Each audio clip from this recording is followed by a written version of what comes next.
Pozdravljeni, spoštovani gledalci, cenjene gledalke. Tokrat oddajo aktualno namenjamo otrokom. UNICEF je organizacija, ki pomaga otrokom po svetu. Pomaga tudi po katastrofalnih potresih v Siriji in Turčiji. Kako deluje UNICEF, kako lahko pomagamo tudi vsi mi? Z mano v studiu je gost Tomaž Brgoč, direktor oziroma izvršni direktor UNICEF Slovenija. Lepo pozdravljeni. Lep pozdrav vam in vsem vašim gledalcem in gledalkam. Pa preden morda predstaviva UNICEF, vseeno, kako ste vi začeli sodelovati s to organizacijo? Zdaj ste izvršni direktor, ampak verjetno ste že prej sodelovali z njo. Resnici na ljubo ne. Torej, počel sem stvari, ki jih lahko smatramo za dobrodelne že prej. Predno sem se pridružil UNICEF-u 11 let nazaj, zdaj nazaj bo, ko se je organizacija odločila, da se iz društva spremeni v fundacijo, torej v modernejšo obliko organiziranosti.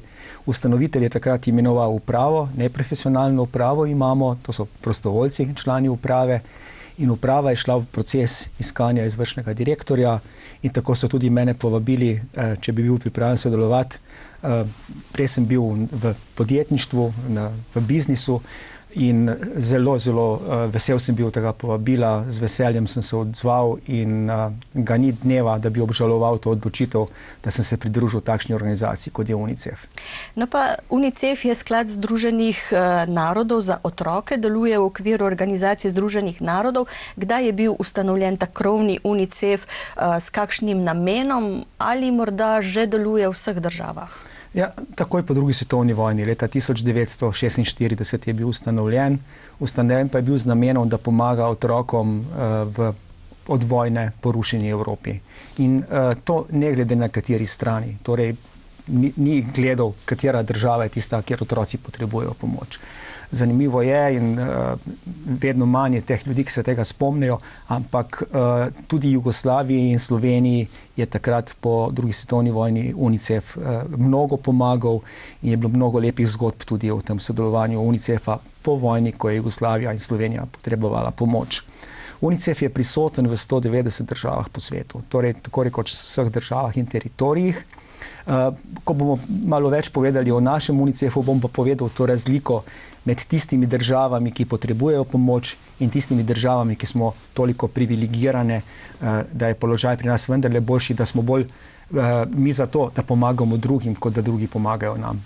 Ker kadar se razmišljamo o sebi, da smo ubogi, da nas muči to in ono, je prav, da pomislimo na tiste, ki imajo mnogo manj in so v drugih delih držav tudi sveta.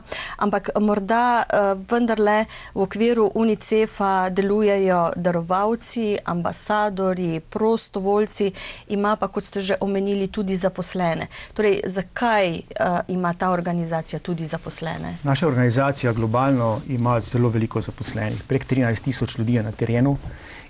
Po svetu? Po svetu, ja. Po celem svetu. Ne. Prostovoljci so izredno dragoceni, ampak sklad Združenih narodov za otroke UNICEF dela tudi na razvojni pomoči, dela takoj po katastrofah z dostavo prve pomoči in zato je potrebno imeti vrhunske strokovnjake, ki svoj čas posvečajo samo temu, ki prevzemajo tudi zelo veliko odgovornost za stvari, ki jih izvajajo, in vsega tega od prostovoljcev ne moremo pričakovati, niti ne moremo pričakovati, da bodo imeli toliko časa in toliko energije in znanja na voljo, da bi lahko vse to naredili. Tako da prostovoljci izredno pomembni, ambasadori izredno pomembni, ampak brez visoko usposobljenega kadra, preverjenega kadra, takšna organizacija na tako velikim nivoju humanitarno ne more delovati. Je to tudi kaj prednost, recimo, potem UNICEF-a pred drugimi? Vemo, da teh humanitarnih organizacij pa res veliko, ne? Ja, UNICEF je, velika prednost UNICEF-a je ta, da je dejansko navzoč v vseh teh državah. Če pogledamo zdaj recimo primer potresa v Turčiji, potresa v Siriji, če pogledamo vojno v Ukrajini. V vseh teh državah je UNICEF bil prisoten že predno so se zgodile ti žalostni dogodki. Ljudje so bili tam, naši strokovnjaki, poznali so lokalno okolje, imeli so urejene stike z drugimi nevladnimi organizacijami, ki jim pomagajo v UNICEF-u, imeli so stike z vlado, z lokalnimi skupnostmi in seveda se lahko odzovejo v trenutku. Torej, to je ena velikih prednosti. Druga prednost UNICEF-a je, da je politično nevtralen. Torej, da lahko delamo za vsakega otroka, mora biti možnost prisotnosti tako rekoč v vsaki državi. Tako da to je tudi še ena taka velikih prednosti UNICEF-a, pa bova lahko še kakšno omenila. No, od kdaj potem Slovenska fundacija deluje oziroma kdaj je začelo društvo delovati? 30 let bo, od leta 1993. Najprej bilo društvo, potem fundacija. Mi smo eden od 33 tako imenovanih nacionalnih odborov UNICEF-a v razvitem, bolj bogatem svetu. Teh 33 nacionalnih odborov, tudi naša Slovenska fundacija za UNICEF, mi smo slovenska nevladna organizacija, delujemo po naši zakonodaji in imamo dogovor o sodelovanju z Agencijo Združenih narodov za otroke UNICEF-om. Torej, mi, ki smo zaposleni na Slovenski fundaciji za UNICEF, nismo službenci Združenih narodov, ampak popolnoma zaposleni kot člani fundacije po naši zakonodaji. No pa bova potem pozneje tudi o financiranju in podobnem. Morda vendarle najprej pomoč v državah v razvoju. Torej nekako delimo še vedno svet na manj razvit in razvit. Otroci predstavljajo 1/3 svetovne populacije, ampak kar se revščine tiče, so nesorazmerno prizadeti. Več kot 700 milijonov ljudi živi v ekstremni revščini, kar pomeni, da so primorani preživeti z manj kot $1,9 na dan, med njimi je 356 milijonov otrok. Bom rekla, kako je to mogoče, da so takšne enormne številke? In nažalost je to samo vrh ledene gore. To, kar ste zdaj omenili, je res tista najbolj ekstremna revščina. In dejansko je to v državah, kjer je ponovadi prebivalstvo zelo majhno, zelo mlado, zelo mlado, in zato je takšen delež otrok med tistimi, ki so najbolj revni. Ampak vsemu temu moramo pa nažalost prišteti še milijardo otrok, ki živijo v večdimenzionalni revščini. Torej, imajo več kot tista $2 za preživetje na dan, ampak nimajo dostopa do pitne vode, nimajo dostopa do dovolj kvalitetne hrane, nimajo dostopa do zdravstvenih storitev, do izobraževanja. In zato je tudi ta razlika, ko smo se prej začeli že pogovarjati. Mi si ne zatiskamo oči pred stanjem v Sloveniji. Vemo, da so tudi v Sloveniji otroci, ki živijo pod pragom tveganja revščine, da jih ni malo. Ampak stopnja te revščine, globina te revščine je pa drugačna. Tisti otroci, 300 pa toliko milijonov, ki ste na začetku rekli, tam gre dejansko še za preživetje. Zato, da sploh lahko pridejo do točke, ko bi se njihovo življenje normalno razvijalo naprej. Pri nas je situacija vendarle drugačna. No, govoriva tudi o prehranski krizi. Pred časom ste poročali, da več kot 20 milijonov otrok na Afriškem rogu grozijo hudo stradanje, pomanjkanje pitne vode in bolezni v primerjavi z 10 milijoni otrok julija lani. Kako je s tem? Tam situacija je res zelo, zelo neprijetna. Torej, Afriški rog, govorimo o regiji, kjer je Somalija, Etiopija, Kenija. Ponovadi naravni cikli obstajajo, El Niño, sušna obdobja, nesušna obdobja, vedno so v Afriki in tudi drugje po svetu bila sušna leta. Ponovadi eno leto na 12 let, ko naravni cikl mine. Kar se zdaj dogaja, tam je res izredno neverjetno. Torej, porušili smo naravno ravnovesje. Gre za klimatske spremembe, ki so neizpodbitne. Gre za klimatsko krizo, lahko rečemo, ne samo spremembe. Že 5 let ni bilo normalne deževne sezone, ki bi ljudem omogočila, da bi narava oživela, da bi lahko obdelali zemljo, da bi lahko s pašno živino normalno pasli. Zaradi tega izostanka 5 deževnih sezon in zdaj se nakazuje, da tudi nova deževna sezona, ki naj bi začela konec marca, aprila na Afriškem rogu, niso najboljši obeti glede na dolgoročne prognoze. Upam, da se motijo in da bo prišlo do nekega deževja. Povzročilo je to, da so se zaloge izčrpale. Jaz sem imel to izkušnjo, da sem smel in da sem lahko obiskal Somalijo leta 2015, ko je bila situacija podobna kot je zdaj, ampak še zmeraj manj grozna. In kar sem tam videl, je dejansko težko opisati. Gre za to, da zamislimo si zdaj eno družino in njeno edino bogatstvo je 40 ali 60 ovac, mogoče še kakšna druga pašna žival. Takšna suša, da nimajo več kaj past. Hrane ne moreš kupiti, sena ga ni. In edina stvar, ki jim ostane, je, da se premaknejo nekam, kjer bi morda najdli še nekaj paše. No? In jaz sem bil v Somalilandu, na severu Somalije, kamor so se ljudje iz še bolj sušnih območij, kot je bil Somaliland, priselili svojo živino in so gostovali pri družinah, ki tam živijo. To je izredna solidarnost teh ljudi med sabo. Recimo, mi smo bili v enem okrožju, ki ima 10 tisoč prebivalcev, so imeli še 10 tisoč ljudi iz drugih krajev Somalije, ki so se zatekli k njim, pa tudi tam ni bilo kaj dosti paše. Do 90% živine je že na poti pomrlo. Tako da ti ljudje tam, ta trenutek, teh 20 milijonov otrok, brez pomoči mednarodne skupnosti bi imelo zelo, zelo slabe možnosti za preživetje.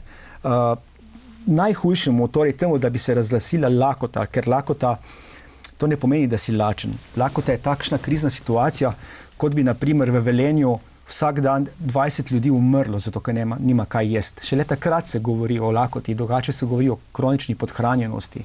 In takrat je bilo točno na meji, ali bo lakota razglašena ali ne. Tega smo se za zdaj izognili s pomočjo mednarodne skupnosti, ampak pomoči ta afriški rog bo potreboval humanitarno pomoč, če bomo hoteli te otroke in odrasle rešiti. Se pravi, razdeljujete hrano otrokom? Tudi to. Torej, UNICEF deluje na mnogih področjih. V takšnih kriznih razmerah se tudi sodeluje z drugimi agencijami, tukaj Svetovna organizacija za prehrano, so še drugi, ki pomagajo, koordinirano, zato Združeni narodi koordinirajo. In ja, UNICEF skrbi za prehrano kritično podhranjenih otrok, za pitno vodo, čisto pitno vodo, za sanitarije, torej za te najosnovnejše stvari. Če se spet vrnem, zato ker je mogoče se najlažje na primeru, ki sem ga sam doživel to opisati, vode v vodnjakih ni bilo več, ali bila pa onesnažena. Vrtine je skoraj nemogoče narediti, ponekod se da, ponekod se ne da. In edini način, da je lahko UNICEF pomagal, je bilo dejansko tovorjenje pitne vode s tovornjaki iz območij, kjer se je vodo dalo kupiti. Torej UNICEF je nekje kupil vodo, jo prepeljal s cisternami na tisto območje, kjer živi 20 tisoč ljudi. No in potem se je pripeljalo take ogromne napihljive rezervoarje za pitno vodo, ki so držali, 8 tisoč litrov vode, te rezervoarje se je napolnilo in potem se je skupnostim, gospodinjstvom se je delilo vavčerje za vodo. Torej za vsakega prebivalca določeno število litrov vode na dan, to so skromne količine. Ampak vendarle, distribuirali smo čisto pitno vodo, ki je izrednega pomena. Pri majhnih otrocih uživanje nečiste, neprečiščene pitne vode pripelje lahko do driske. Ta driska je smrtonosna. Če ni nujne medicinske pomoči, ni možnosti, da pri nas kritično dehidriranega otroka priključimo na infuzijo, v najslabšem primeru gre v bolnišnico 2 dni in je boljši. Tam je pa nujno, da ta pitna voda je. No in potem je pa še terapevtska prehrana za kritično podhranjene otroke. Mi smo imeli, UNICEF je imel v Somaliji mobilne medicinske enote. Vsak dan v tednu je bil na enem predelu tistega območja. Pod drevesom šotor, zdravnik, pripeljali so mame otroke, za katere so smatrali, da so podhranjeni. Se pogleda, kakšna je stopnja podhranjenosti, stehta in potem, če je ta otrok blago podhranjen, se samo mamam da terapevtsko hrano, to je taka mala vrečka na bazi arašidovega masla, ker to se otroku stiska in 6 tednov terapije s tem lahko otroka tako okrepi, tako ojača, da je izven ogroženosti. Če je bil ta otrok tako zelo podhranjen in se je zraven pridružila še kakšna bolezen, da otroci tudi zbolijo posod, potem se je takega otroka pripeljalo v center za tretiranje kritično podhranjenih otrok v Hargeziji. Obiskal sem ta center, ti otroci so bili res ubogi, ampak kar te opogumi in ti da vedeti, da nekaj se pa vendarle da narediti, niso imeli vsi sreče, da bi preživeli. Ampak, od 100 otrok res kritično podhranjenih, ki so potrebovali hranjenje po cevki, ki so potrebovali infuzijo, jih je 96, 97 preživelo. Brez tega, da bi dobili to pomoč, da bi bili pripeljani tja, bi tako rekoč vsi ti otroci umrli. Tako da lahko pomagamo in vesel sem, da to lahko počnemo. No, dostop do pitne vode ni problem le na afriškem rogu, tudi v drugih delih sveta. Po vaših podatkih za 2,2 milijarde ljudi po vsem svetu je čista pitna voda velik luksus. Nimajo dostopa do nje, si je ne morejo privoščiti. Več kot polovica svetovnega prebivalstva, se pravi, več kot polovica svetovnega prebivalstva nima dostopa do varnih sanitarij. Včasih pozabimo na vse to, ne? To so številke, ki bi morale zaskrbeti vsakogar. Pri nas smo, kar se tega tiče, res srečni, ne? Torej, Slovenija, razen lani se je toliko govorilo o problemu pitne vode na obali, ampak to je povezano z mnogo faktorji, s povečano porabo zaradi turizma in tako naprej. Za osnovno preživetje bi je vedno bilo, ne? Ja, dejansko, gremo pod tuš, odpremo vodo, tisto vodo, ki z tuša teče, lahko pijemo in tukaj nimajo pa vsi ljudje, kot ste sami rekli, ogromno ljudi nima te sreče, ne? In UNICEF-ovo poslanstvo je pomagati ljudem pri dostopu do čiste pitne vode, ne? Najprej, če se le da, je urediti oskrbo celih skupnosti s pitno vodo. Torej, vrtine, izgradnja vodnjakov, zadnje čase nove tehnologije prihajajo. Velike težave so bile s črpalkami za črpanje te vode, ker je bilo treba imeti agregate, trebalo imeti gorivo, okvare, težko je servisirati v nekje v odročnih krajih vse te naprave. Solarna tehnologija tle precej olajša in tudi stroškovno pomaga. Torej, tako rekoč vse črpalke, ki se zdaj gradijo za čisto pitno vodo iz globin, uporabljajo sončno energijo, zato da pride do te pitne vode. UNICEF tudi distribuira tablete za prečiščevanje obstoječih vodnih virov, če ti vodni viri niso nujno neoporečni. No? In s tabletami se da tudi pomagati, da se jih te rezervoarje razkuži, da se vodo tretira v smeri, da obstaja pitna voda. In tako kot sem že omenil, v skrajnem primerih pa tudi UNICEF z dostavo pitne vode skupnostim pomaga, sploh v primerih, kot je zdaj, če pride do katastrofe, ko je infrastruktura uničena, ali zaradi potresa, recimo zdaj, ali zaradi vojne, potem seveda druge opcije, kot da se od nekje drugje to vodo dostavi, ni. Zdaj mogoče neprimerno vprašanje, ampak vendarle mi bi rekli, ne, vsaka vlada je odgovorna za svoje ljudi, da jim zagotovi otrokom vodo, hrano in podobno. Tu ne gre to. Glejte, podnebne spremembe so naredile veliko problemov tudi na tem področju. Mi se moramo zavedati, da tiste države, ki najbolj trpijo zaradi podnebnih sprememb, so najmanj prispevale k njim. A veste, izpusti ogljikovega dioksida v Somaliji, v Etiopiji so minimalni. In tle je odgovornost razvitega sveta, ki je glavni krivec za to, da ljudje po celem svetu trpijo. Tudi mi bomo plačali davek in ga že plačujemo, naši otroci pa sploh, ampak kot sem že rekel, v določenih predeljih sveta je pa to še bolj kritično. Pa še nekaj se moramo zavedati, ne?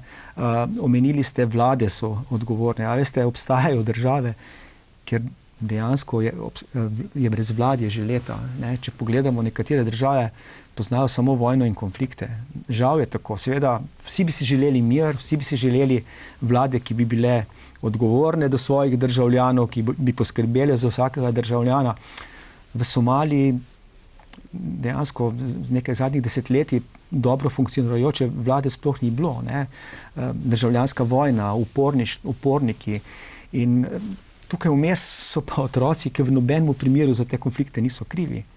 No, prav to je zanimivo, mislim, žalostno, da otroke ogrožajo konflikti, vojne in potem, ko rečemo, dobro, morda tam v Afriki vojne, ampak ne. Zdaj jo imamo v Evropi, v Ukrajini, za katero smo bili prepričani, da je država suverena in tudi tam najbolj trpijo otroci. 24. februarja bo eno leto od začetka te vojne, rekli smo, se to ne more trajati dolgo, pa vendarle v tem času je bilo ubitih več kot 400 otrok in ranjenih več kot 800.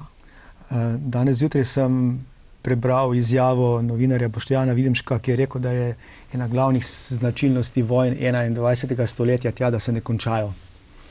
Konflikti trajajo. če pogledamo 12-letnega otroka v Jemnu ali v Siriji, drugega stanja kot vojna skoraj ne pozna. Toliko časa se vlečejo ti konflikti. Ja, žalostna obletnica bo tudi v Ukrajini. Kot ste sami rekli, nepojmljivo se ti zdi, čeprav tisti najna generacija se verjetno spomnimo, kako smo bili sveto prepričani, da se tudi v naši okolici ne more nič takega zgoditi, pa vemo, kaj so naši sosedje na Hrvaškem, Bosni in drugje morali dati skozi kakšne grozovitosti. Tako, to se zdaj dogaja v Ukrajini. Otroci so notranje razseljeni, ogromno jih je moralo zapustiti svoje skupnosti, ogromno jih je tudi ogromno po celi Evropi, največ na Poljskem in v okoliških državah. Tudi pri nas smo sprejeli veliko število beguncev iz Ukrajine, tudi otrok.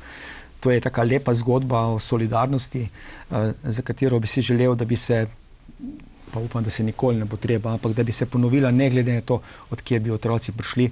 Verjamem, da nam je bližje neki konflikt v Evropi, v Ukrajini, ampak ravno tako trpijo otroci v Jemnu, ravno tako trpijo otroci v Siriji in še marsikje drugje po svetu. V Ukrajini, če mogoče še malo ostaneva tam, je bil UNICEF navzoč že prej. Ukrajina je velika država, imeli so tudi veliko število otrok v institucijah, v sirotišnicah, za kar si UNICEF prizadeva, da se odpravi. Torej, mi smo za to, da je čim manj ali nič otrok v institucijah, ampak da se na druge načine z rejništvi, skrbjo, pomočjo staršem, da lahko sami skrbijo za te otroke, da se te otroke pač ne prepusti institucionalni oskrbi, ki je vedno slaba izbira. Tako da prišlo je do vojne, tudi te institucije je bilo treba pomagati seliti, pomagati je bilo treba otrokom dejansko z najosnovnejšimi stvarmi, z tem, da se čim prej vrnejo v šole in v Ukrajini, kjer je mogoče, in tam, kamor so se otroci zatekli. Ampak pri teh številkah ne moremo reči, ups, smo zgrešili vojaški cilj in so pač civilni prebivalci žrtve. V vsaki vojni so civilne žrtve, v vsaki vojni so najbolj prizadeti otroci, tako da da bi zdaj jaz ugibal o namerah, zakaj se je to zgodilo, ne želim. To je sploh značilnost vaše organizacije, zato da lahko deluje vse povsod, ne? To je res, ampak če pogledamo, vedno se lahko zgodi, ne? Seveda tukaj uničevanje civilne infrastrukture, načrtno uničevanje vodnih virov, in to je zadeva, ki samo še oteži življenje ljudi, življenje otrok in naše delo v Ukrajini. Ampak pač storili bomo vse, kar lahko, da se kolikor toliko normalizira. Odzadaj je sigurno še mnogo dejavnosti in tihe diplomacije, da bi se stvari umirile, ampak dokler se ne bo tale nesrečen konflikt, nesrečna vojna končala, stanje tam ne bo nikakor dobro. Pa še potem bo potrebno mnogo časa, da se bo stvar vrnila v normalo. S tem, da je seveda položaj otrok v Ukrajini že pred vojno na določenih področjih ni bil optimalen. Ampak ste pa tam in se ne umikate? Ne, bili so že prej kolegi, ostali so tam, prišli so še dodatni ljudje, delajo v nemogočih pogojih, več so v zakloniščih zadnje čase kot pa v svojih pisarnah, ampak navzoči so povsod. Tudi na vzhodu Ukrajine, tako da ja, pomoč je izrazita in res vsa čast tam kolegom, ki v tistih razmerah na vsak način se trudijo pomagati. Marsikdo tudi ne ve ali pa mu ni znan podatek, da je na 10.000 dečkov pa tudi deklic prisiljenih sodelovati z oboroženimi skupinami v kriznih žariščih, torej da jih novačijo, jih oborožujejo. Ja, nažalost so tudi otroci pahnjeni v to, kar vse konvencije prepovedujejo. To je stvar, ki se jo ne počne. In ena od aktivnosti UNICEF-a je tudi ta, da ko pride do takih situacij, in nažalost prihaja marsikje do takih situacij, je eno od poslanstv UNICEF-a je tudi ta, da poskuša na vsak način izpogojevati izpustitev otrok iz oboroženih skupin. Torej, ampak to ni dovolj. Ti, ko, ne vem, ali neko oboroženo uporniško skupino ali celo neke vladne skupine so tudi otroke uporabljali. Otroci so včasih ali so kurirji, ali pomagajo pri pripravi hrane, se pa tudi borijo z orožjem. In vse to je absolutno nesprejemljivo. Takega otroka je treba najprej identificirati, potem je treba izposlovati, izpogajati, da tega otroka spustijo. Potem pa takšen otrok potrebuje pomoč, da se lahko sploh vrne v normalno življenje. Ker on ima tam neko rutino, v neki skupini, za njega skrbi, neka skupnost, mogoče je bil to otrok sirota, je bil brez staršev, kam naj ga zdaj damo. In potem je postopek rehabilitacije tega otroka, ta otrok potrebuje psihosocialno pomoč, potrebuje psihoterapeuta, potrebuje vključitev v šolo, treba mu je omogočiti dostojno življenje, da se lahko vrne na normalna pota. Pred leti je bil v Sloveniji na obisku Išmail Bea, pisatelj, ki je bil otrok vojak.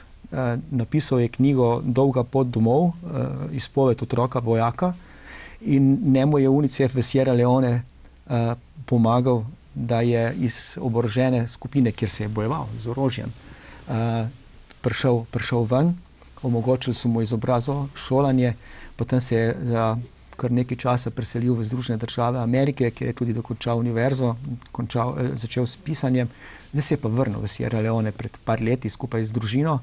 No in toplo priporočam branje te njegove knjige, tudi pri nas na voljo, da se vidi, skozi kaj nekateri otroci grejo, v kaj so pahnjeni. Južni Sudan, Čad, marsikje po svetu se to še vedno dogaja, tudi v velikih številkah. No, rekli smo, da bi vsak otrok moral imeti hrano, dostop do zdravnika, do izobraževanja. Velik delež otrok sploh nima dostopa do izobraževanja, za katerega rečemo, da je ena osnova za odraslo življenje. Ja, torej izobrazba je neverjetnega pomena. Povedali smo, da živi precej otrok živi v revščini in edini način, da se iz nekega takega začaranega kroga te revščine vrneš, je, da dosežeš neko stopnjo izobrazbe, ki ti omogoča boljše izhodišče za to, da lahko nekaj v življenju ustvariš. Izobrazba je neskončnega pomena. Tega smo se mogoče začeli zavedati še bolj skozi pandemijo covida, kjer se je marsikje šolstvo ustavilo, tudi po svetu. Pri nas smo nekako šli na neke hibridne načine, ponekod pa ne. Še eno stvar je treba poudariti, in sicer neenakomerno dostopnost do izobraževanja tudi glede na spol. Deklice so tukaj precej deprivilegirane. Vemo, kaj se dogaja trenutno v Afganistanu, da imajo zelo, zelo otežen dostop do šolstva, in tudi marsikje drugje se drugače tretira izobraževanje deklic kot dečkov, in njihova prihodnost, njihovo življenje, če niso vključene v izobraževanje, vsaj do določene starosti, ima bistveno drugačne poti kot tisti, ki se šolajo. Prezgodnje poroke, najstniške nosečnosti, celo trgovanje z belim blagom. Torej, šolanje je izrednega pomena. In UNICEF se trudi tako v pogajanju z vladami, da bi zagotovili enakopravno in da si lahko ljudje privoščijo tudi. Ni posod šolanje tudi brezplačno, kot pri nas pogojno brezplačno, so stroški povezani z njim, ampak ni posod tako. Ponekod je pač, če ne moreš plačati, ne moreš v šolo iti. Potem pa, zdaj se je zgodil potres v Siriji, v Turčiji, imamo vojno v Ukrajini. Tem otrokom je njihovo normalno življenje porušeno. Oni nimajo, če niso v šoli, nimajo nobene rutine, in mi se tudi zelo, zelo trudimo, da bi se čim prej na vseh kriznih območjih šola spet vzpostavila. Do tega, da se tudi šotore za potrebe šolstva, če so zgradbe porušene ali jih ni dostavi, da se pomaga pri graditvi učilnic, da se pomaga pri plačah šolskemu osebju, šolskih potrebščinah. UNICEF se zaveda izrednega pomena izobrazbe in poskušamo narediti kar se da se šolanje čim prej omogoči. Veste, marsikje je tudi šola tista točka, kjer otrok dobi edino zdravstveno skrbo. Edina točka, ker dobi en kvaliteten obrok tople hrane na dan. Tako da ni šola samo izobraževanje, je za njegovo socializacijo, za njegovo možnost razvoja izrednega pomena. Pa povejte, kaj imava tule kovček v studiu? Ja, no, tole pa je pa šola v škatli, School in the Box. v najhujših razmerah, ko dejansko ni nobenih pogojev za to, da bi lahko se šolanje vzpostavilo, se takšna škatla, ki vsebuje za 40 otrok osnovnih pripomočkov, dostavi kamorkoli po svetu. Tole ploščo tukaj se lahko se pobarva s posebno črno barvo, da postane tablo, na katero se pišejo stvari, noter so zvezki in vsi ostali pripomočki, tako da tudi v najhujših razmerah se lahko poskuša z vzpostavitvijo vsaj nekaj osnovnih aktivnosti, nekaj osnovnega izobraževanja za otroke v najbolj kritičnih situacijah. Kje si predstavljam, da zdaj tam otroci pritečejo pogledati, so zainteresirani, so veseli, ne reče, spet šola. Ne. Kjerkoli po svetu sem bil, je šola nekaj, kar si otroci in predvsem tudi starši neskončno želijo. Res ne verjamem, da je mnogo otrok, ki jim je to odveč. Ne. To zavedajo se pomena izobrazbe, mogoče ravno zaradi tega, ker je pridobljena izobrazba, lahko dejansko pomeni velikanski preskok pri tem, kako boš živel, se moče še bolj zavedajo, kot se zavedamo mi ali otroci pri nas. Je pa treba povedati, da pri nas tako rekoč ni več otroka, ki ne bi prišel vsaj do konca osnovne in tudi poklicne ali srednje šole, celo vpis na višje stopnje izobraževanja imamo izredno visok, tako da tukaj je situacija seveda spet popolnoma drugačna. No, seveda so prizadeti otroci tudi zaradi naravnih katastrof. Turčija, Sirija, vemo, nepredstavljivo je pravzaprav, koliko žrtev sta ta dva potresa zahtevala, tudi zaradi, dobro, ne bomo o vzrokih, ampak vendarle, kako UNICEF pomaga, kaj je z otroki, ki so izgubili starše, večino sorodnikov. Zdaj slišimo, nekateri bi kar posvajali, pa bi jemali otroke domov, ampak kaj bo zdaj s temi otroki? Ko govorimo recimo o konfliktih, o vojnah, UNICEF-ovo stališče je, da dokler traja vojna, oborožen konflikt, posvojitve niso sprejemljive. Zato, ker se ne ve točno, kaj je starši, kakšne so ostale vezi in se tega ne počne. Tukaj v Siriji in Turčiji ne morem govoriti o srečnih okoliščinah, ker taki katastrofi ni. Ampak bili so pa doma, ko se je potres zgodil. Družine so bile skupaj. In skupaj delijo strahovito usodo, ampak mogoče je nekaj manj otrok ločenih od staršev ali pa razširjene družine. Da se ne bi vedelo, odkot. Kot bi bilo v primeru, če bi se takšna katastrofa zgodila med poukom, ko se ne bi vedlo, kje otroci so. Ampak seveda, prvenstveno se UNICEF sodeluje pri identifikaciji otrok brez spremstva, torej tistih, ki se in jih proba združevati z družinami. Najprej se poskuša na vsak način dobiti žive sorodnike. In če se sorodnikov ne dobi, ali je ožja ali razširjena družina nekoga, ki bi prevzel skrb za te otroke, potem so drugi načini preko centrov za socialno delo, tudi v tistih državah, preko nekih drugih bivanjskih skupnosti. Ampak ja, združevanje družin je izrednega pomena. Izrednega pomena je bila, veste, zima je tam, vzhod Turčije, Sirija, mogoče mislimo, da so to topla območja, ne, do -20 je bilo, sneg je bil. Treba je bilo dejansko dostaviti takoj tople odeje, treba je bilo dostaviti oblačila, hrano, ko sem že omenil, čistilce za vodo, tablete za prečiščevanje vode, vse to je bilo potrebno nemudoma dostaviti.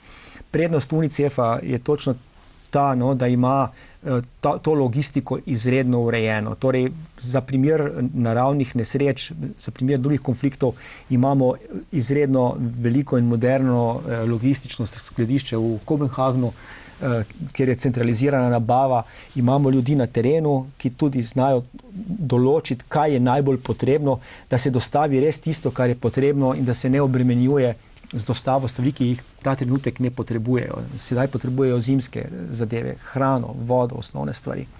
Tako da vse to se je dostavilo v Damask, v bolnišnice, ker jim je primanjkovalo osnovnega medicinskega materiala, se je nemudoma iz Jordanije pripeljalo to zaloge. Imamo to prednost tudi, da smo že pred potresom v Turčiji in Siriji zaradi razseljenih oseb in beguncev v Siriji imeli dostop tudi do severa Sirije, tudi iz Turčije, ampak nažalost edini mejni prehod med Turčijo in Sirijo, ki je omogočal dostavo pomoči, je bil potresu uničen in je bil neprehoden, tako da so pred kratkim izposlovali odprtje 3 novih mejnih prehodov, tako da lahko pomoč v sever Sirije, kjer je mogoče še manj pomoči, kot jo je deležna Turčija, tudi pospešena. Ljudje imamo občutek, gledalci recimo, ki spremljajo medije, da pač Sirija je bila ne odmaknjena, ampak pozneje je dobila pomoč. Dobro, so specifične razmere, ampak očitno vojnih in teh raznih političnih spopadov tudi take ne ustavijo. A veste, da je otežena pomoč v Siriji, ne? Tam imamo še vedno notranje konflikte, obstaja območje, ki ni pod nadzorom centralne vlade in tukaj je spet v ozadju nažalost politika in dejansko skoraj državljanska vojna, tako da oteženo je bilo, zelo oteženo in seveda je potrebno to poskrbeti tudi za varnost sodelavcev na terenu, ne. Treba je dobiti vendarle neko varnostna zagotovila, da se lahko gre na določeno območje, ker drugače lahko pride tudi do žrtev med našim osebjem. Sam znak ni dovolj, ne. Včasih je veljalo že, če je Rdeči križ, da potem naj bi bilo osebje varno v takem vozilu. Danes so časi čisto... Tukaj so pravila, kdaj lahko kam greš, zaprošeno mora biti za mednarodno pomoč. Naj povem, da smo mi na UNICEF-u in tudi UNICEF v Sloveniji začeli zbiranjem sredstev za Sirijo celo en dan prej kot za Turčijo. Zato, ker Turčija ni nemudoma zaprosila za mednarodno pomoč in dokler država uradno ne zaprosi Organizacije Združenih narodov za denarno pomoč, tudi ne moremo začeti s pomočjo, ne? Torej, tudi pravila so, tudi neka birokracija, ki ima svoj smisel, ampak včasih pa mogoče na začetku deluje kot neka rahla ovira. Ne vidimo takoj, v čem je smisel. Ja. Torej, kako pomagamo?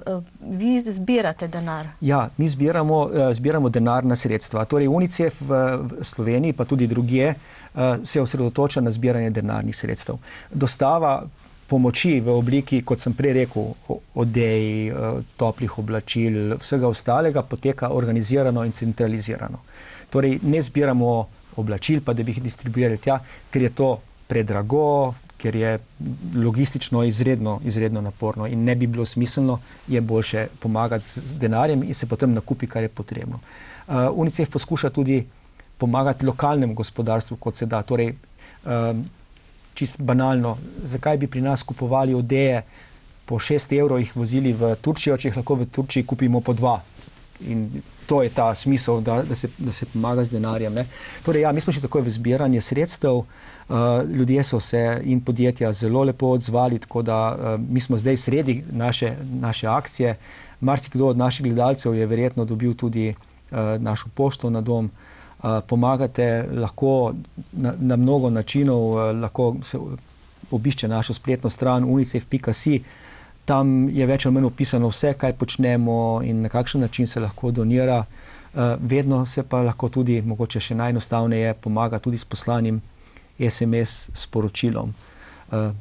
Če pošljete sporočilo UNICEF 5 na številko 1919, bo 5 evrov šlo za pomoč ta trenutek v Siriji in Turčiji.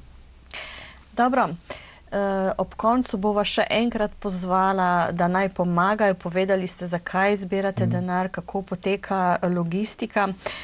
Verjetno pa zdaj marsikdo vprašal, ali finančno pomagate tudi otrokom v Sloveniji. Ne. Odgovor, finančno pomagamo otrokom v Sloveniji, ne. Obstajajo točno določene kriterije, kdaj je država upravičena do mednarodne finančne pomoči. Slovenija je po vseh teh merilih prebogata država, da bi lahko pričakovala, da ji bo pomagala Organizacija Združenih narodov s finančno pomočjo. Naša država je dovolj bogata in premožna, da mora sama poskrbeti za svoje otroke. Prvenstveno je tukaj odgovornost na vladi, na odločevalcih in na politikah, ki jih sprejemajo za to, da pomagajo otrokom. Kar pa ne pomeni, da v Sloveniji in za slovenske otroke ne počnemo nič. Mi zelo podrobno spremljamo položaj otrok, vidimo, kje so vrzeli in na vsak način poskušamo z odločevalci lobirati, pritisniti na njih, da se določene stvari, ki otrokom onemogočajo normalno, enako izhodišče, spremenijo. Razvili smo tudi indeks blaginje otrok, kjer se točno vidi, katere skupine otrok so deprivilegirane in opozarjamo na te skupine, da se za njih poskrbi. Otroci iz enostarševskih družin, otroci, kjer je samo en roditelj, mama samohranilka, oče samohranilec, vemo, da v izhodišču imajo slabšo socioekonomski položaj kot drugi. Tukaj so otroci migranti, ki so prišli k nam, so tudi eden od deprivilegiranih skupnosti. In tako da na to redno opozarjamo.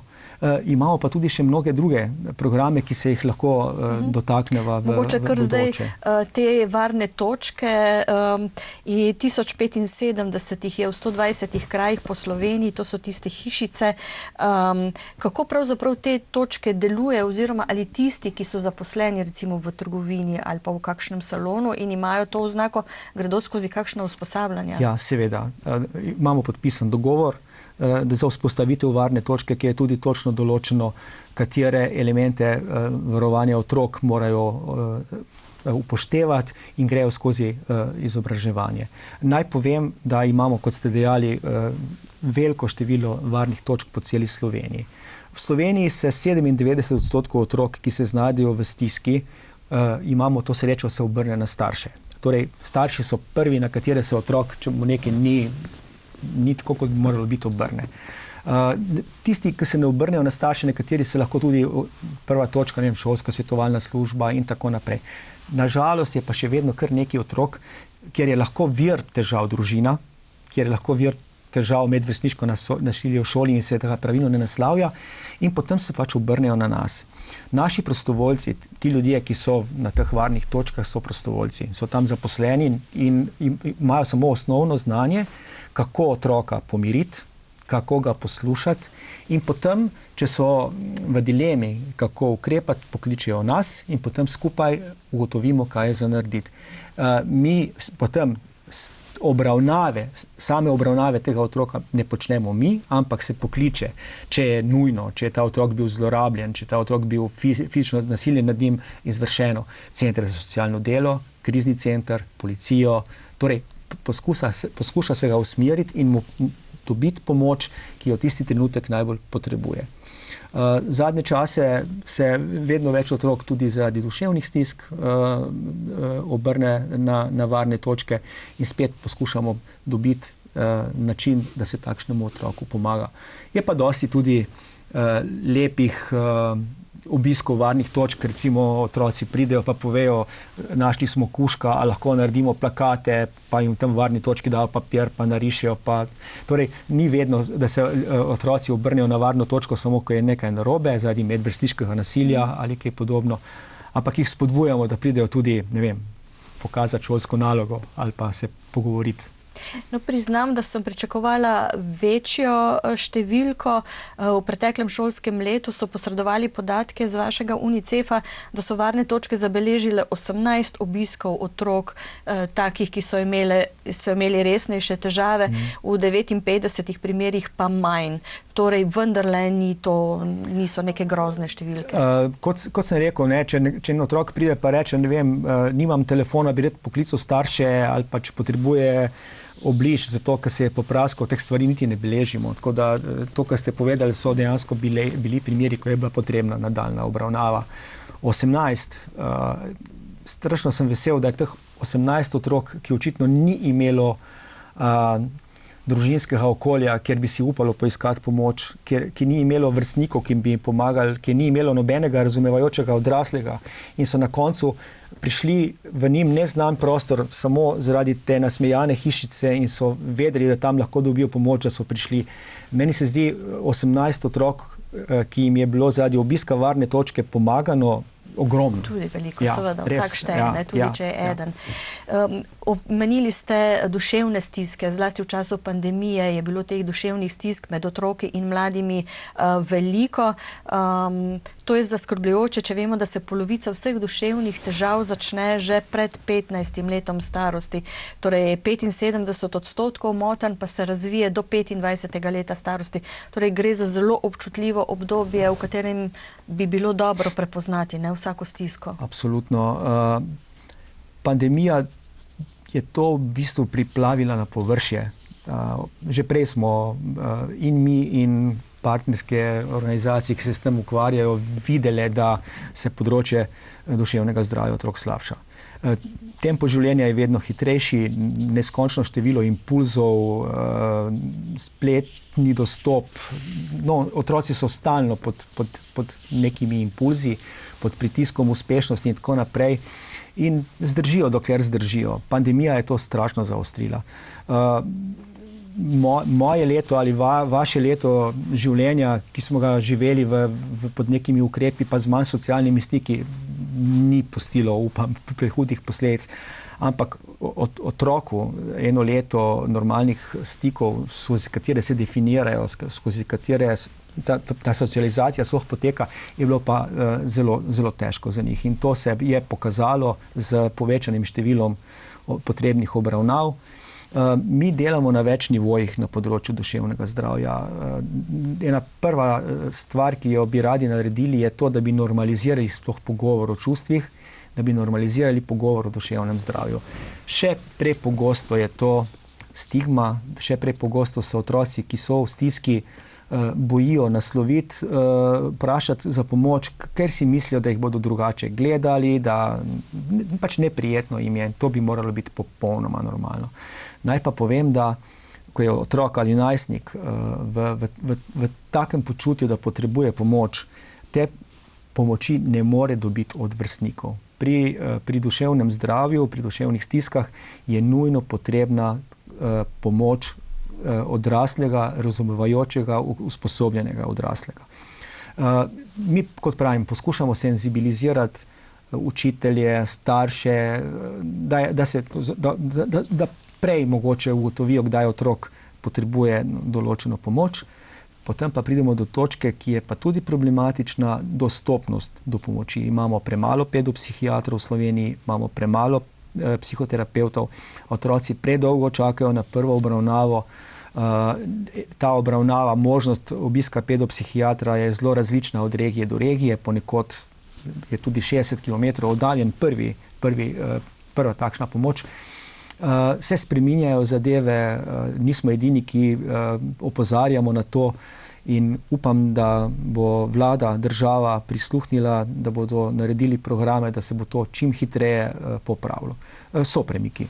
Se pravi, ste pa tudi sogovornik, ko zagovarjate te konvencije o otrokovih pravicah, ste sogovornik tudi vladam oziroma naši vladi oziroma našim strokovnjakom. Seveda, recimo popolnoma konkretno ob vsaki menjavi vlade, ko pride do novih zased na ministrstvih, vedno vzpostavimo kontakt, povemo, kako mi vidimo položaj otrok, opozorimo na točke, na katerih mislimo, da bi bo potrebno dati poudarek, ampak to je način, na katerega mi lahko počnemo. Lahko s podatki, znanjem, ki nam ga nudi globalna organizacija, nakažemo, kaj menimo, da bi bile spremembe, ki bi lahko prinesle največjo korist za otroke pri nas. Odgovornost za izvajanje tega je pa seveda na odločevalcih. Kako se torej financira UNICEF? Izključno iz prostovoljnih prispevkov. Torej, če zdaj govorimo... Se pravi, celotna organizacija svetovna, se financira od prostovoljnih prispevkov vlad, torej države članice Združenih narodov, sprejmejo odločitev, toliko denarja letos namenimo Skladu Združenih narodov za otroke UNICEF. To je odločitev vsake države, ni nobenih članarin predpisanih sredstev. Torej, približno 2/3 denarja dajo države članice. Ostali denar pa zberemo teh 33 nacionalnih odborov s pomočjo fizičnih oseb, ljudi, ki nam pomagajo, podjetij, velikih fundacij, nekatere velike humanitarne fundacije tudi sredstva za pomoč otrokom nakažejo UNICEF-u. Tako da, čisto popolnoma na prostovoljnih prispevkih. Imate pa številne tudi druge projekte, ne tudi lokalne, pa manjše, in v bistvu ves čas neke akcije peljete, da rečem po domače. Ja, tako je. Torej, naš prvenstveni namen Slovenske fundacije za UNICEF je zbrati čim več sredstev za pomoč otrokom v državah v razvoju. Za vse to, kar sva zdaj govorila. In v Siriji, in v Afganistanu, posod se pomaga tudi zaradi deleža našega prispevka. Mi smo majhna država, malo nas je, ampak Slovenci smo solidaren narod. Nismo mi edina organizacija, ki naprimer zdaj pomaga v Siriji in Turčiji, tudi naši prijatelji iz drugih organizacij zbirajo in vsi vidimo, da ljudje hočejo pomagati. Tako da, Kar se tiče pa Slovenije, mnogo projektov imamo recimo tudi takšen projekt, ki ga smatram za zelo lepega, pa omogoča tudi neko medgeneracijsko sodelovanje. Imamo projekt Punčke s cunj. Punčke s cunj so punčke, ki jih ponovadi imajo otroci v revnih državah kot edino igračo. Dejansko je bila sešita iz cunj z nekim polnilom, no pri nas punčke s cunj izdelujejo naše večinoma prostovoljke ali v okviru Univerze za tretje življenjsko obdobje, drugje, torej imamo kar nekaj skupin, ki izdelujejo te punčke. To punčko potem damo, kot rečemo, v posvojitev, da ne rečemo prodaja, in s pomočjo zbranih sredstev iz teh punčk s cunj se pomaga pri cepljenju otrok proti osnovnim nalezljivim smrtonosnim boleznim. In sem zelo vesel, da smo v 20 letih obstoja tega projekta Punčka iz cunj že več kot 20,000 punčk tudi uspeli izdelati in dati v posvojitev. V UNICEF-u Slovenija imamo tudi nacionalni odbor za spodbujanje promocije dojenja. To so naši prostovoljci, pediatri, strokovnjaki za dojenje, več ali manj medicinske stroke iz cele Slovenije. In to imamo zelo, zelo aktiven odbor, ki med drugim tudi certificira novorojencem prijazne porodnišnice, novorojencem prijazne zdravstvene ustanove. Pred kratkim smo začeli s projektom Dojenju prijazna mesta, tako da smo po tesnem projektu prvim 2 mestom tudi dodelili ta naziv. Tako da, se pravim, zelo smo aktivni na mnogih področjih. Nisem še omenil, da smo v več kot pol slovenskih šolah in tudi v vrtcih prisotni z našimi delavnicami, izobraževanjem za razvoj, kjer obravnavamo določene teme, ki se nanašajo na otrokove pravice. Seveda, recimo, smo obravnavali, ko je bila vojna v Jemnu, v Siriji, smo otrokom povedali, kaj se tam dogaja, povedali smo, zakaj je treba pomagati ljudem, ki bežijo iz takšnih območij. Zdaj med pandemijo smo poskusili tudi to opolnomočenje, da bi se znali bolj pogovarjati o svojem počutju. Torej, zelo smo aktivni tudi v Sloveniji. In verjetno je prav, da tudi zdaj le poveste, zakaj je prav, da se ne zanimamo samo za lastne vrtičke in lastne otroke, da vemo, kaj se dogaja po svetu, da pomagamo tudi otrokom po svetu. Vsi smo na enem relativno, če pogledate iz vesoljske postaje sliko našega planeta, je to ena taka majhna modra krogla. Povezani smo. Kot sem že prej rekel, vse, kar smo razvite industrijske države počeli zadnjih 200 let, zdaj davek plačuje cel svet. Mi moramo poskrbeti za ljudi, če se le da, tam, kjer so. Res, soodvisni smo in moramo biti čuteči, moramo biti solidarni, moramo vedeti, da otrok je otrok, ne glede na to, kje se je rodil, v kakih razmerah, kakšne starše ima, kakšna oblast je v državi, v kateri se nahaja. To nas ne sme nikoli ustaviti pri tem, da vsakega otroka vidimo kot osebo, ki je subjekt in ki mu moramo omogočiti dostojno življenje. Pri UNICEF-u pravite za vsakega otroka, pa tudi prej, ko sva govorila o posvojitvah, zagovarjate stališče, da smo vsi starši otrok sveta, vseh otrok. Ja, to je pa tudi ena od specifik UNICEF-a. Torej, tako imenovanih projektov sponzorstev otrok, da bi naši darovalci si izbrali enega otroka in da bi potem konkretno njemu pomagali. UNICEF ne deluje na ta princip, ampak pomagamo celi skupnosti. Ne. Zato naši donatorji, jih imamo več kot 10 000, ki nam vsak mesec določen znesek prek trajnika pomagajo s tem zneskom, mi jih imenujemo starši otrok sveta. Pravimo, da so starši otrok vseh otrok na svetu, zato ker pomagajo skupnostim tam, kjer je to najbolj potrebno.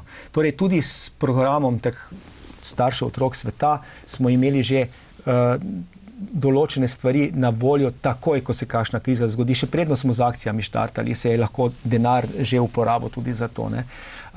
Zelo težko je izbrati enega otroka v neki skupnosti, pa reči, zdaj bom pa jaz, ne vem, Tomažu bom pa pomagal, pa omogočil šolanje, ker ne vemo, po kakšnih kriterijih je bil ta Tomaž izbran. Kdo je njega pa uspel pripraviti do tega, da dobi nekoga, ki bo za njega poskrbel. Dajmo poskusiti v vasi, kjer Tomaž živi, zgraditi šolo, dajmo jim omogočiti delovne zvezke, učbenike, dajmo jim zgraditi vodnjak s čisto pitno vodo, da jim ne bo treba namesto v šolo 2 uri ali pa uro izgubiti vsak dan za to, da se gre do vodnjaka pa nazaj. Na ta način delamo. Poskušamo spreminjati sisteme, poskušamo pomagati celim skupnosti, celim državam in ne samo enemu konkretnemu otroku. In to mislimo za vsakega otroka. Pa zdaj tisti, ki rečejo, ja, kaj pa mi vemo, kam bo šel ta zbran denar? Ja, vedno je to vprašanje v ozadju in razumem tudi to vprašanje. UNICEF je ogromna organizacija in smo organizacija Združenih narodov. In verjemite, da tako kot je ena organizacija, kot je UNICEF pod drobnogledom, je redko kdo. Kot prvo je tukaj države članice, ki imajo seveda interes, da točno vejo, kako se denar, ki ga nakaže, uporabi.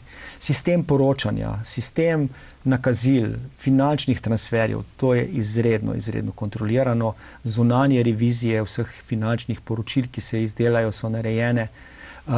Seveda pa je tukaj še ena dodatno varovalo. Organizacija, kot je naša, je tudi vedno pod drobnogledom medijev in donatorjev. Tako da vedno lahko pride do nepravilnosti. Pomembno je, da so vsi sistemi, ki take nepravilnosti onemogočajo in jih lahko tudi detektirajo na voljo in delujejo. In pri UNICEF-u je to tako. Ponoviva zdaj ob koncu in prosiva še za donacijo, torej pomoč ljudem prizadetih v potresu, predvsem otrokom, torej kako lahko pomagajo. Mogoče bi kdo tudi želel kot prostovoljec pomagati, je to možno? Da bi šel v Turčijo ali Sirijo v ta trenutek, mi tega ne moremo omogočiti. To mora biti totalno koordinirano in mislim, da tudi ni ta trenutek potrebe, da so te stvari že prek sistemov civilne zaščite in to urejene. Če bi pa kdo želel, recimo, vendarle pristopiti k nam, k Slovenski fundaciji za UNICEF in nam pomagati kaj kot prostovoljec, lahko pogleda na spletno stran, kontakt, pokliče, pošlje sporočilo in se bomo sigurno odzvali in pogledali, na katerem področju lahko kaj skupaj naredimo. Tukaj smo vedno veseli vsake pomoči. Drugače, kar se pa tiče zdaj pomoči za Sirijo in Turčijo, če sva tukaj, pa najenostavneje SMS UNICEF 5 na 1919 ali pa obisk naše spletne strani in je tam vse opisano, na kakšen način lahko pomaga. Kot rečeno, mnoga gospodinjstva bodo dobila tudi položnice, ki smo jih poslali in bomo seveda hvaležni vsakomur, ki bo v teh težkih trenutkih tudi s svojim prispevkom pomagal. Kot sem rekel, 2 milijona nas je, majhni smo, ampak zneski, ki jih mi nakažemo, niso zanemarljivi. Recimo za pomoč otrokom v Ukrajini smo 700 000 evrov samo s pomočjo donatorjev na UNICEF-u v Sloveniji pomagali. No, to je pa že konkreten znesek, s katerim se da že marsikaj narediti. In potem, kaj je v bistvu največje zadoščenje? Rekli ste, ko vidite, da pomagate otrokom, pa vendarle rečemo tisti, ki da, veliko tudi prejme, ne? Absolutno. Po moje mene so se najbolj dotaknile zgodbe ljudi, ki jim je UNICEF pomagal, ko so bili otroci in so zdaj oni na točki, ki pomagajo drugim. Imeli smo primere, kot sem rekel, Išmail Bea, on je ambasador UNICEF-a, bil je otrok vojak. Zaradi UNICEF-ove pomoči je njegovo življenje popolnoma spremenjeno. In takih zgodb smo slišali mnogo.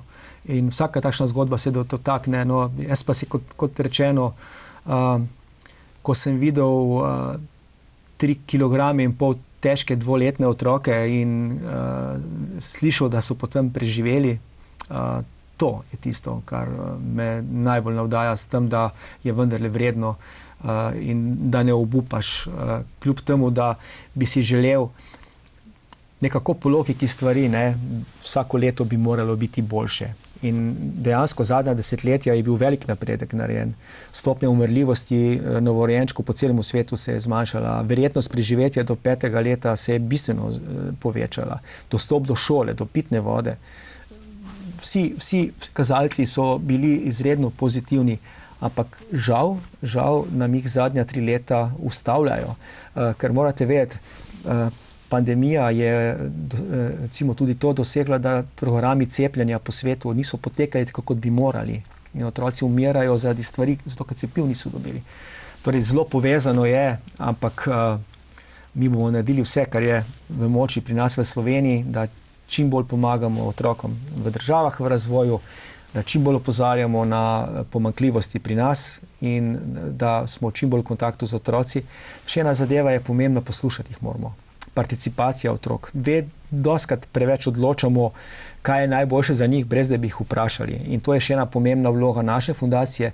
Poskušamo čim bolj poslušati otroke in tudi njihova mnenja prenesti do odločevalcev.